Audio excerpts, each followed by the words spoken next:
I should not have appointed Peter Mandelson. I take responsibility for that decision. I know many members across the House will find these facts to be incredible.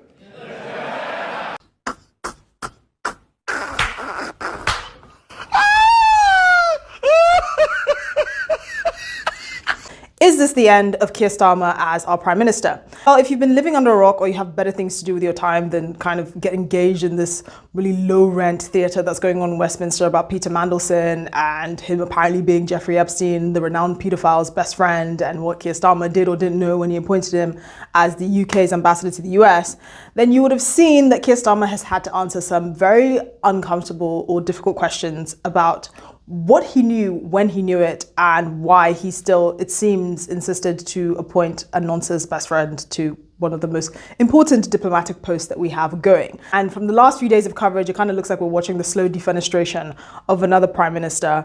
And this is probably going to turn the whole workings of Westminster into turmoil.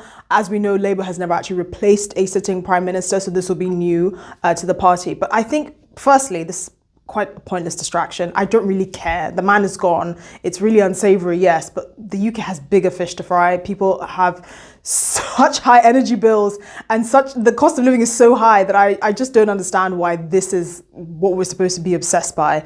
But also, I think it just shows a side of Keir Starmer that most of the British public kind of came to terms with, which is that the fact that the man has no judgment. I mean, he was elected because apparently he was squeaky clean. He was all about due process. The adults were going to be back in the room. That clearly hasn't happened. Can we move on to the next one? You've seen ministers like Ed Miliband and David Lammy coming out of the woodwork saying, oh, we never agreed with the appointment of Peter Mandelson. And as ever, Donald Trump, because he's so diplomatic, came out and said Peter Mandelson was a bad pick. So kind of sticking the boot in there. But I don't think, one, it matters, but two, everyone who kind of knew or knows how Westminster works knows that they were just waiting for the May 7th local council elections to come to basically remove this man because Labour is expecting significant losses in Scotland and particularly Wales. It's kind of looking like a two-man race between Reform and Plaid Cymru, which is kind of seismic because Wales has never had a non-Labour government since devolution in 1997.